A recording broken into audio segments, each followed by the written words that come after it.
Por que não sou ateu? Não sou ateu porque o ateu é um covarde.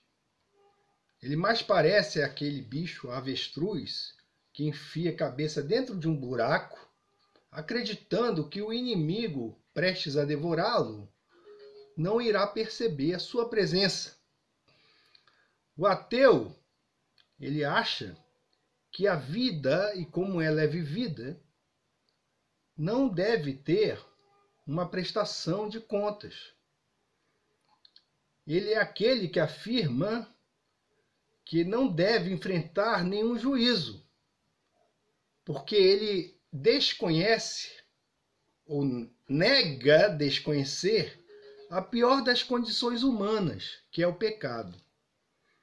O ateu é covarde, porque tem medo de ter que confrontar, tem medo de ter que se confrontar, né? Confrontar consigo mesmo ao encarar Deus. Então ele tem medo de realmente se ver como ele na verdade é. Ver, descobrir o seu ser desnudo, né? Assim como Adão e Eva, né? Viram-se ali desnudos diante de Deus. Então, essa é a covardia do ateu. O ateu é covarde, né? Porque ele não tem o ideal. Qual o ideal que o ateu tem? Ah, vou viver a minha vidinha. Enquanto isso, eu nego a Deus, zombo de Deus, eu acho que tudo que eu faço ninguém percebe. Mas ele sabe que ele tem uma consciência, né? Está tudo sendo registrado ali. Todos os males que praticou estão registrados ali. Os apóstolos de Cristo morreram em consequência de perseguições e muitos dos seus discípulos no primeiro século foram, né, alvo de ódio indescritível.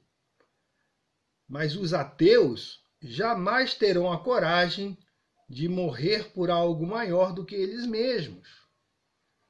Diante da pressão, aí tem muitos que diante da pressão da vida, né, desesperam, dão um tiro na cabeça. Então, o ateu é um desesperançado, né? E o pior é que ele deseja espalhar sua desesperança num mundo já cheio de mazelas. Esse é o ateu. Não sou ateu também porque o ateu é arrogante, pois acredita que é o cara mais inteligente da turma. Ele é o mais inteligente que existe. Se brincar, ele se acha o cara mais inteligente do mundo. E que suas afirmações sobre Deus são inéditas. Descobriu a pólvora. E começa a falar um monte de bobagem, achando que está correto. Que descobriu aí uma nova filosofia, um novo modo de negar a Deus, de uma forma mais inteligente.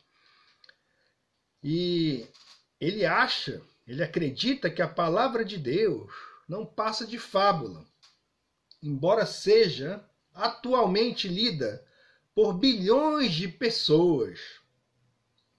E a Bíblia foi traduzida até agora em para mais ou menos 2.935 idiomas. E ainda vende muito. E atualmente também é esquadrinhada, estudada por muitas pessoas. E isso por gerações. Gerações de pessoas têm estudado a palavra de Deus. Muitas pessoas têm estudado, comentado a palavra. Então é inesgotável o que existe aqui dentro da palavra de Deus. São temas inesgotáveis, porque vieram da mente de Deus.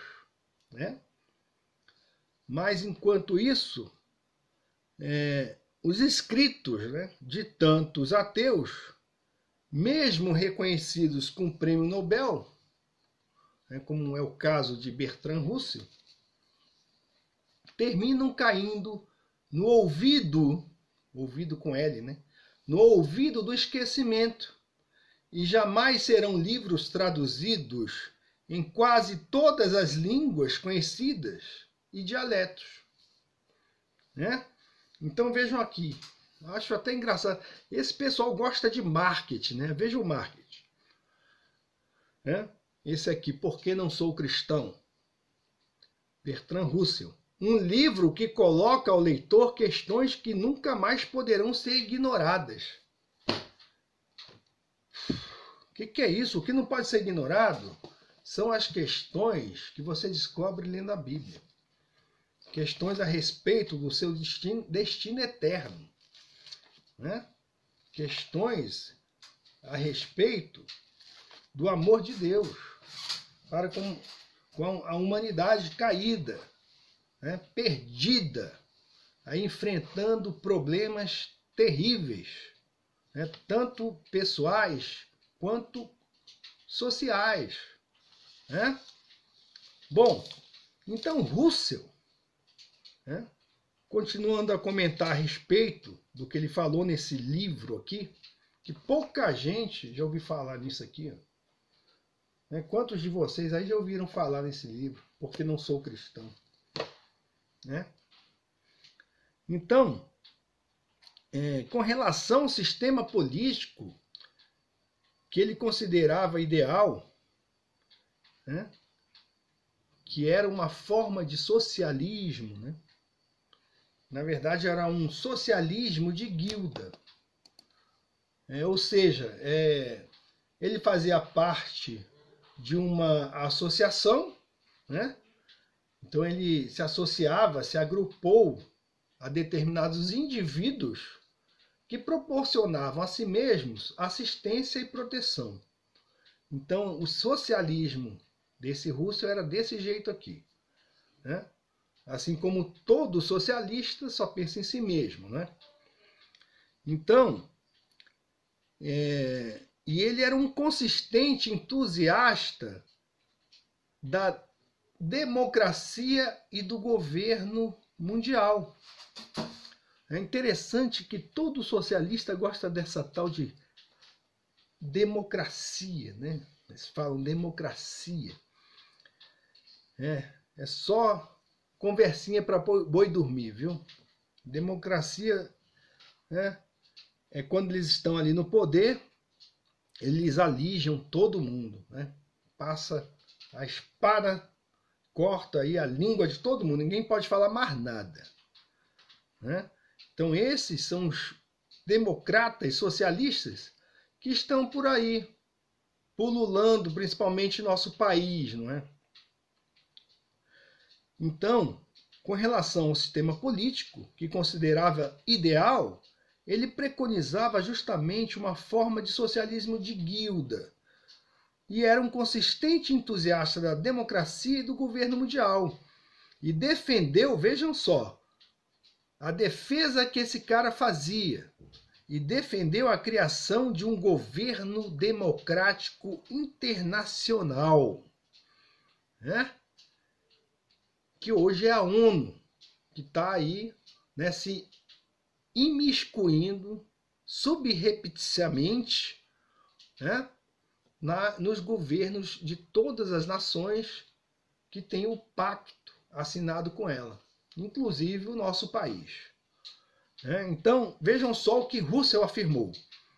Considero o socialismo como sendo principalmente um ajuste da produção das máquinas com base em considerações de bom senso e calculado para aumentar a felicidade. Está parecendo Admirável Mundo Novo. Né? Aumentar a felicidade, não só de proletários, mas de todos, exceto uma pequena minoria da raça humana que insistirá em combater este novo modelo de maneira tão radical que não será possível estabelecer um novo mundo sem que tal grupo seja derrotado. Perceberam o que ele falou? Vou ler de novo, viu? Considero o socialismo como sendo principalmente um ajuste da produção das máquinas com base em considerações de bom senso e calculado para aumentar a felicidade. Aqui tá triste.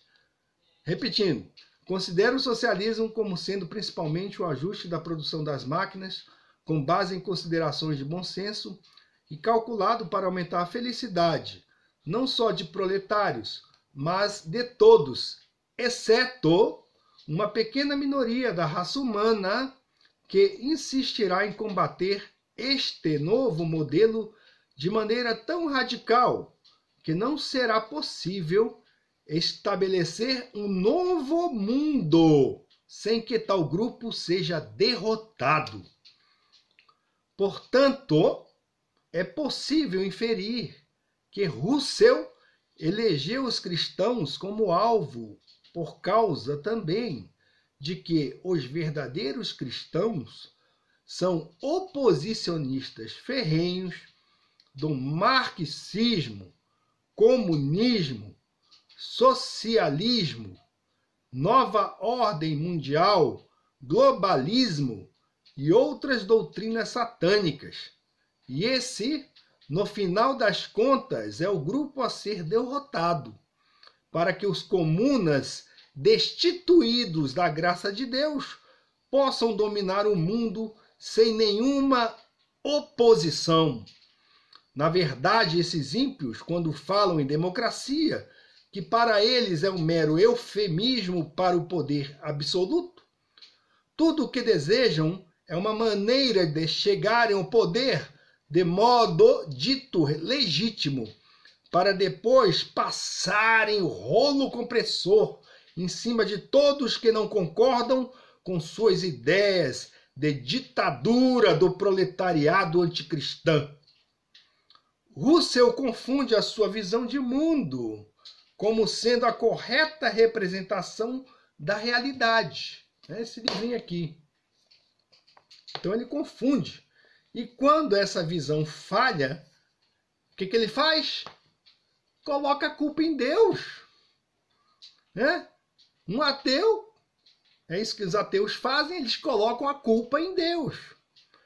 Russell não enxergava a si mesmo, mas defendia uma ideologia que matou mais de 220 milhões de pessoas mundo afora e parece retirar a si mesmo da equação, de forma a não ser responsabilizado por contribuir para o aumento das mazelas do mundo. Então, esse livrinho é isso aqui.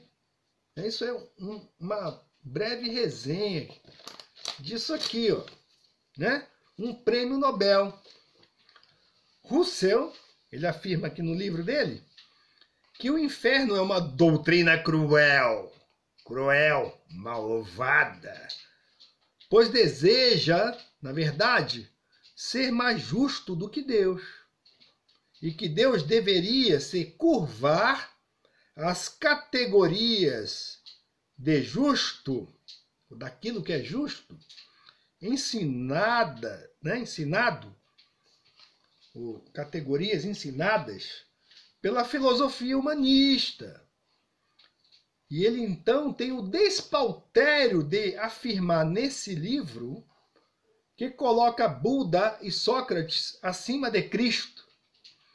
Talvez tenha sido salvo por Sócrates ou por Buda. Morreu, se extinguiu, virou pó há muito tempo. E talvez tenha sido salvo por Sócrates ou por Buda. Suas premissas são eivadas de erro, totalmente ilógicas e infantis. A própria concepção de evolução hoje é tida como fábula. E essa teoria impossível, essa é uma teoria impossível, essa evolução, uma teoria impossível de ser comprovada. Na época de Russell, né? Na época que ele escreveu isso aqui, a bioquímica apenas engatinhava. E hoje já é possível provar que a codificação existente nas células do organismo humano são complexas e não poderiam evoluir de organismos mais simples. Né? Então, mais um pilar aí que derrubamos das invencionices de Russell. Russell afirma que a bondade inerente aos homens e uma boa educação podem fazer com que eles sejam moldados de forma a terem elevada conta as virtudes e que não há nenhuma necessidade de Deus no que toca ao exercício e cultivo de virtudes morais. Entretanto, ele deliberadamente ou esquece, né? Ele deliberadamente esquece, ou então ele não sabe que o Evangelho não se constitui em um código moral. Bom, aí eu fui pesquisar a respeito disso, né? Código moral, Evangelho, código moral. Então, quando você pesquisa no Google, Evangelho, código moral, você é redirecionado para muitas páginas espíritas. Sim, isso mesmo. Sabe por quê? Porque o espiritismo reduz o evangelho a um mero código moral. E o evangelho não é um código moral. E moralismos, né? Os moralismos não são o evangelho. O moralismo não é o evangelho. Embora muitos pensem desse modo. Sejam eles crentes ou descrentes, muitos acreditam que o evangelho da graça de Deus não passa de um código moral. E a respeito disso, falaremos no próximo vídeo.